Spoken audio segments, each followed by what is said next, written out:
Hi, this is David Risner here with your Ridgewood Country Club Tip of the Week. This week we're talking about chipping. These are shots when you just missed the green and you don't need to hit a real high shot, because high shots are called pitching. Just want to go through some of the vocabulary around the golf course. Pitching is the high shot that lands soft. Chipping is the lower shot that just gets onto the green and runs out. So today we want to improve your chipping. We'll talk about the basics of chipping and what club to select when you do miss the green and just have that short little shot that we're trying to nestle up to the hole. First off, I want to talk about how to set up to a chip. Basically, what we're trying to do is just hit a small little shot onto the green. All you really need to do is take the same putting stroke you do when you're on the green, where the shaft is very vertical. You're standing tall. The ball is in the middle of the stance. The only thing different, so this looks like my putting stroke. Notice how my shoulders are just rocking. My hands are not moving like this at all. My wrists are staying firm, back and through. Pendulum stroke.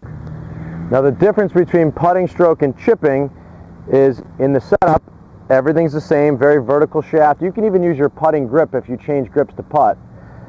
What I want you to do is just put all your weight on your front foot and lean to the left. And what this does, it takes that from putting, that equal balance, straight back, straight through. Now we're leaning left with a shaft angle forward. It gives us an angle to hit down at the golf ball using the same stroke as a putter. That's going to pop the ball up in the air a little bit and run out onto the green. So let me just show you again. Narrow stance, standing tall. The shaft, instead of like this for pitching where we use our hands, we're lifting it up, very vertical, just like a putter, leaning the shaft to the target and putting your weight on your left foot. I always recommend the handle of the club should be pointing at your left pocket for a right-handed golfer.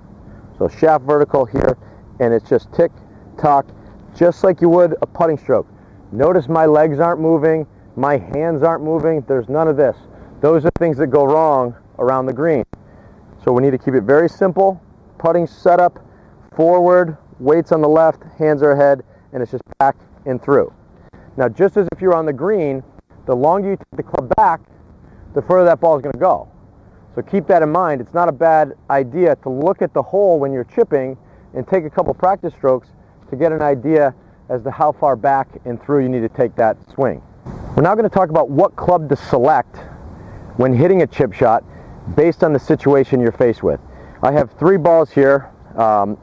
This one is about 15 feet off the green, and the pin is on the green about, I'm going to say, another 20 feet. So in this type of situation, hitting a 7-8 iron, it's not going to have the loft I need to carry it onto the green and then hold. This one needs to be a little higher, so we're going to need to use more loft. And what we're going to do is I'm going to show you, we're going to take the same chipping stroke that we just talked about before, same setup, and just use a sand wedge, lob wedge sometimes, or even a gap wedge to give it a little bit more loft with the same stroke, which should fly about 50% of the way there and roll out. What I see most people doing in this situation is trying to hit a flop shot that is a very long swing, using a lot of wrist. It looks something like this. A lot of wrist, hinge, big swing, and nice and high. Well, that one turned out pretty well, but the risk in that shot, there's a lot of risk there. So we don't need all that big backswing, wrist hinge. A lot of things can go wrong.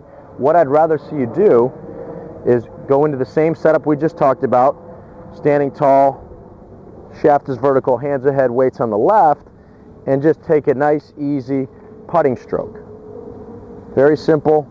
I have my sand wedge here, just back, through, and the ball flies about 50% of the way there and then rolls out.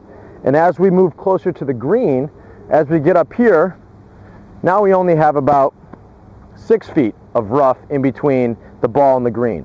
So I can put the sand wedge away and maybe try using a 9-iron, a pitching wedge, something like that, that we don't need all that loft, and we can still use a shorter swing just to get the ball onto the green and let it roll out. So it's the same exact stroke, vertical shaft, hands ahead, weight left, and I'm just taking a little stroke, and it just gets on the green and runs out. And as we get closer, we can go down and loft to make sure we're taking that short stroke. So we're right here next to the green now. I'm probably going to use an 8-iron or a 7-iron just to give it a little stroke to get it running next to the hole. And the idea there is the smaller the stroke, the less likely there's going to be air in the swing. So keep that in mind when you're hitting chips around the greens. And if you have any questions about this tip or any of our others, please stop in the golf shop and see us.